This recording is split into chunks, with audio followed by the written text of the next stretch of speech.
Hello friends, smile with கிச்சனில் இன்றைக்கி நம்ம ரொம்பவே ஈஸியான கேரட் பொரியல் எப்படி செய்யலான்னு தான் பார்க்க போகிறோம். இது வந்து பார்த்திங்கன்னா ஒரு 15 நிமிஷத்துலேயே டக்குன்னு செஞ்சு முடிச்சிடலாம். இது எப்படி செய்யலான்னு பார்க்கலாம் வாங்க.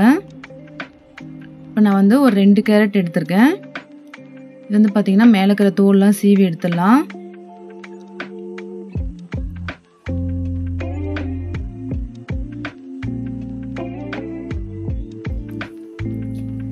கேரட் பார்த்திங்கன்னா இது வேகிறதுக்கு ரொம்பலாம் டைம் எடுத்துக்காது, டக்குன்னு ஒரு ஆவிலே வெந்துடும். அதனால் இந்த பொரியல் வந்து ஈஸியாக செஞ்சு முடிச்சிடலாம். இப்போது கேரட்டை பார்த்திங்கன்னா நான் பொடி பொடியாக கட் பண்ணி எடுத்துக்கிறேன். உங்களுக்கு வேணும்னா நீங்கள் கொஞ்சம் பெரிய சைஸை கூட போட்டுக்கலாம். நான் வந்து கொஞ்சம் பொடுசாக தான் கட் பண்ணியிருக்கேன். பாருங்கள், இந்த மாதிரி கட் பண்ணி எடுத்துக்கலாம். இப்போது ஒரு கடாயில் கொஞ்சமாக எண்ணெய் விட்டுக்கலாம். எண்ணெய் நல்லா சூடானதும் கொஞ்சமாக கடுகு நல்லா பொரிஞ்சதும் 1/2 ஸ்பூன் அளவுக்கு சீரகம், தட்டுன பூண்டு சேர்த்துட்டு கொஞ்சம் நல்லா வதக்கி விடுங்க. இப்போ இது கூட பொடியாக கட் பண்ண சின்ன வெங்காயமும் 1 கப் சேர்த்துக்கிறேன். கொஞ்சமாக கருவேப்பிலை சேர்த்துட்டு நல்லா வதக்கி விட்டுடலாம். உங்களுக்கு வேணும்னா கொஞ்சம் பாசிப்பருப்பும் சேர்த்துக்கலாம், நல்லாயிருக்கும். ரொம்ப அதிகமாகலாம் வதங்க வேண்டாம், லைட்டாக கலர் வந்த பிறகு பச்சை மிளகாயை சேர்த்துடலாம்.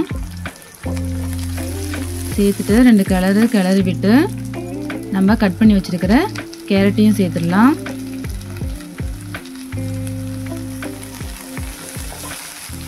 சேர்த்துட்டு நல்லா மிக்ஸ் பண்ணி விடுங்க.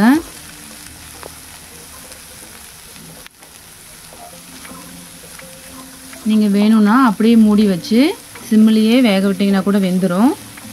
நான் வந்து பார்த்திங்கன்னா இதுக்கு லைட்டாக தண்ணி ஆட் பண்ண போகிறேன்.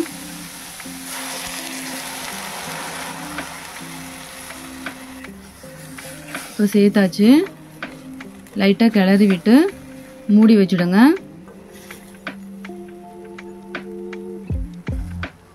ஒரு 5 நிமிஷம் வேகட்டும்.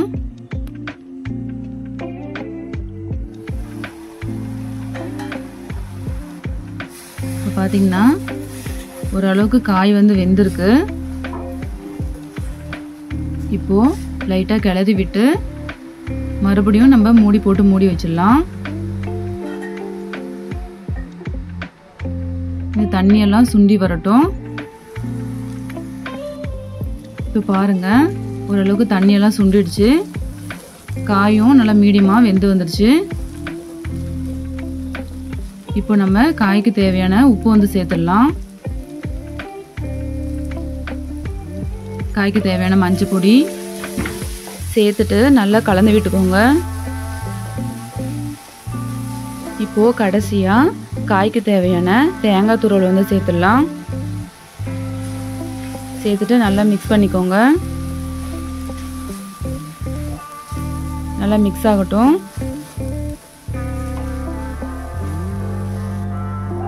அவ்வளோதாங்க. இப்போ தேங்காய் சேர்த்ததுனால ஒரு 2 நிமிஷம் மட்டும் லைட்டாக மூடி வச்சு எடுத்துருங்க. அவ்வளோதான். இப்போ கடைசியாக மல்லித்தலை தூவி இறக்குனா சூப்பரான கேரட் பொரியல் வந்து ரெடி ஆயிடுச்சு. இந்த பொரியல் பார்த்திங்கன்னா தனியாக சாப்பிடவும் சூப்பராக இருக்கும். தயிர் சாதம், ஒயிட் ரைஸ் இது கூட சேர்த்து சாப்பிடும் போதும் ரொம்பவே சூப்பராக இருக்கும். இந்த ரெசிபியை நீங்களும் வீட்டில் ட்ரை பண்ணி பாருங்கள்.